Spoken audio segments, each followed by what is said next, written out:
નમસ્કાર મિત્રો, ફરી એકવાર આપનું સ્વાગત છે તમારા મનપસંદ યુટ્યુબ ચેનલ ધ ટેકનિકલ ગુજરાતમાં। આજનો મુદ્દો ખૂબ જ રસપ્રદ અને ગેરસમજ ભરેલ છે। શું જમાઈને સસરાની મિલકતમાં હક મળે છે? ઘણા લોકોને લાગે છે કે સસરા એટલે પિતા જેવો સંબંધ હોય તો મિલકતનો અધિકાર પણ હશે। પણ હકીકત કાયદાના આધાર પર જાણવી જરૂરી છે। આજના વિડીયોમાં આપણે હિન્દુ, મુસ્લિમ અને ખ્રિસ્તી ત્રણેય ધર્મના કાયદાને સમજશું। તો વિડીયોને અંત સુધી જુઓ અને દેશી ભાષામાં કાયદો સમજવા માટે ચેનલને જરૂરથી સબસ્ક્રાઇબ કરો। મિત્રો, ચેનલને સબસ્ક્રાઇબ કરી નાખ્યું હોય તો ચાલો આજના વિડીયો તરફ આગળ વધીએ। 1. જમાઈનો સંબંધ અને કાયદો। સૌપ્રથમ સમજીએ કે જમાઈ એટલે કે દીકરીનો પતિ। સસરા અને જમાઈનો સંબંધ એ પરિવારના સ્તરે એટલો નજીક હોય છે કે લોકો એવું માને છે કે એમના ઘરના હકદાર પણ જમાઈ હોઈ શકે। પણ કાયદામાં એવું કંઈ નથી।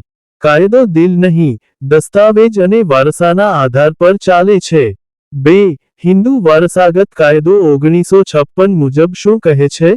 જેમ કે તમે જાણો છો કે હિન્દુ સક્સેશન એક્ટ 1956 હિન્દુ, બૌદ્ધ, જૈન અને શીખ માટે લાગુ પડે છે।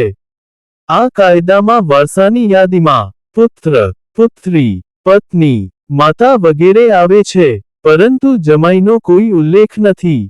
આથી જમાઈને સીધો હક ક્યારેય મળતો નથી। હા, જો દીકરીને તેના પિતાની મિલકતનો હિસ્સો મળે છે, તો એ દીકરીના દ્વારા જમાઈ દફતરી હકદાર બની શકે છે। 3. પૈતૃક મિલકત અને પત્નીનો હિસ્સો। જો સસરાની મિલકત પિતૃસત્તાક છે અથવા સંજયંત્રી મિલકત, તો દીકરીનો હિસ્સો કાયદેસર હોય છે। જમાઈ એ હિસ્સેમાં પત્ની દ્વારા દરથી ભાગીદાર બને છે। પણ અહીંયા પણ સીધો અધિકાર નથી, દરેક બાબતમાં પત્નીથી પરોક્ષ સંબંધ હોય છે।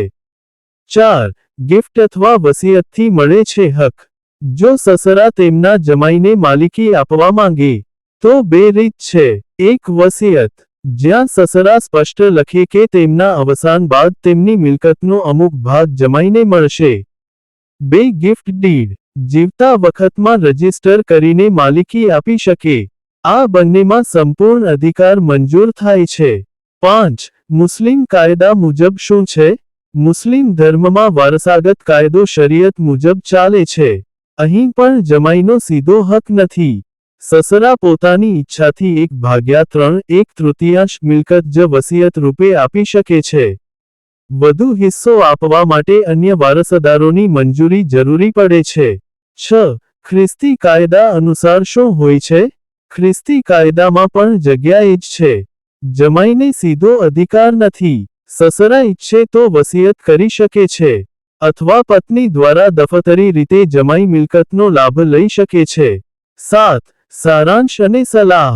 એટલે એક વાત સ્પષ્ટ છે, જમાઈને સસરાની મિલકતમાં કાયદેસર સીધો હક નથી।